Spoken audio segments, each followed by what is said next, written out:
మా బాస్ వాళ్ళ కూతురుది ఎంగేజ్మెంట్ ఉంది ఈ రోజు. పొట్టెలు కోసుకొని వచ్చి ఇక్కడ రెస్టారెంట్ లో ఇస్తాండ మటన్ బిర్యానీ చేసానికి. ఒక పొట్టేల్లో 2 పీసులు చేస్తారంతే. ఇక్కడ వస్తున్నారు చూడండి తీసుకుని వెళ్ళడానికి. మేము మటన్ ఎత్తుకొని వచ్చి ఇచ్చేస్తే చాలు, వాళ్ళే మటన్ బిర్యానీ చేసుకుని మన ఇంటికాడికి ఎత్తుకొని వచ్చి ఇస్తారు.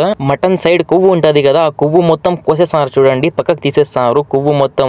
మటన్ బిర్యానీ చాలా బాగా చేస్తారు ఇక్కడ. నాకైతే చాలా బాధగా ఉంది. ఆమెకి ఎంగేజ్మెంట్ అయిపోతా అంటే చాలా బాగా చూసుకుంటుంది నన్ను. ఇక్కడ హండాలు మొత్తం ఉన్నాయి చూడండి, ఎవరు ఆర్డర్ ఇస్తే వాళ్ళు ఒక దాంట్లో చేయిస్తారు. సౌదీ వాళ్ళు ఎంగేజ్మెంట్ కానీ మ్యారేజ్ కానీ ఏది జరిగినా ఇట్లా రెస్టారెంట్ లో ఇచ్చేస్తారు. పొట్టెలు ఎత్తుకొని ఇచ్చేస్తే వాళ్ళు మటన్ బిర్యానీ చేసుకొని ఇస్తారు. టోటల్ మొత్తం 350 రియాల్ అయింది. మన ఇండియా డబ్బులు 7500 అయితే. కాసేపు కూర్చో బిల్ ఇస్తా అని చెప్పిండు. పెళ్లి కొడుకు వచ్చేసి బెహరీన్ లో ఉంటాడు, పెట్రోల్ కంపెనీలో వర్క్ చేస్తాడు. మా బాస్ వాళ్ళ కూతురు టీచర్ సీకులో చదివిస్తుంది. ఆమె సాయంత్రం 7 గంటలకి వాళ్ళు ఎత్తుకొని ఇస్తారంటే ఈ బండ్లో ఎత్తుకొని వస్తారు వాళ్ళు. ఫ్లవర్ షాప్ నా ఫ్రెండ్ ఫోన్ చేసినాడు షాప్ కాడికి రమ్మని. చూడండి ఫ్లవర్ రెడీ చేస్తున్నాడు. కూర్చో చాయ్ తెప్పిస్తా తాగేసి మళ్ళీ వెళ్దాం అని చెప్తాడు. నాకు అంత టైం లేదులే, షాప్ కాడ ఎవరు లేరు అని చెప్పి నేను రూమ్ వెళ్ళిపోతాను.